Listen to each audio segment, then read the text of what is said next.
this is a very different kind of diving from the sort of sport diving that many of us have done, right? I mean, number one, you're saturated, right? So that brings its own technical difficulties, right? But you're also in an extremely cold environment. You're under extreme pressure. You're breathing a different mix of atmosphere. Can you give us a window into just sort of what that experience is like, and then to have to get out and actually work under those conditions? Yeah. When you press down, that's the term that's used for increasing the pressure until you reach the pressure of the depth you'll be operating at. You either do this inside of a chamber like the fake DSRV on the back of the halibut, or you do it in a chamber on a surface ship, and then you transfer to a bell and are lowered to depth. But one way or the other, you press down. Say you're going to 1,000 feet. Well, you can drop down. You start off breathing air, and then the nitrogen is pulled and it's substituted slowly with helium.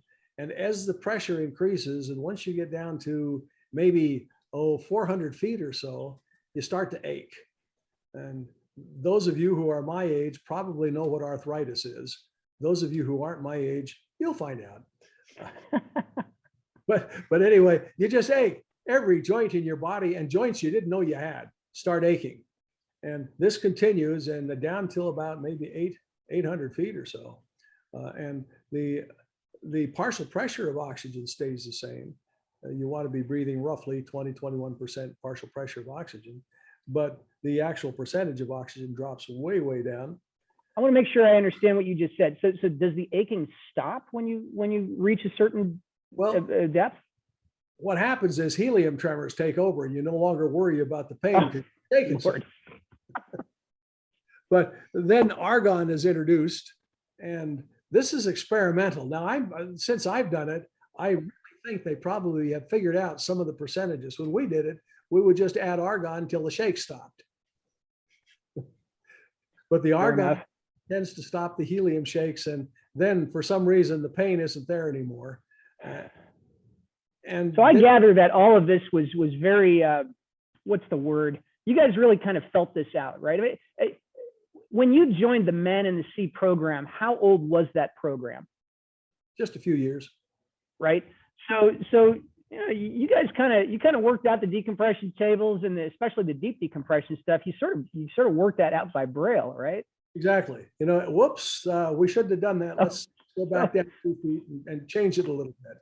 So what did you just try noble gases until one worked? Like, why argon of all things? Well, I can't give you the scientific reason why. There were some guys, there were Dr. Bond, he was just an absolutely incredible Superman doctor, who's the father of the whole diving medicine thing. But he and his colleagues worked on this, and they probably came up with some theoretical reasons why certain noble gases would work better than others. But we were the test subjects. Yeah, I can imagine. I just out of curiosity, how many times have you had the bends? Me? Maybe actual bends, maybe once, and that's not entirely certain. That could have been just hypochondriacal. Oh, fair enough. So were you part of the, I know that when they articulated the sort of original Navy decompression tables, that they did those empirically on the basis of sort of the human experiments that you just described. Were you part of that as well? No, that was before my time. I would have to be a good deal older than 79 to have participated in that. Fair enough. All right. Now, what I did participate in, though, when I was over in NOAA, we developed the nitrox, the NOAA nitrox tables, which is a mixture of nitrogen and oxygen that is different from the standard mix of 79-21%. And the way we did that was to take a specific percentage that we had decided would be one that would be commercially viable. And we would make a chamber dive, that is, in a chamber, breathing that mix with a mask until we were perhaps not saturated, but certainly our bodies had a good solid charge.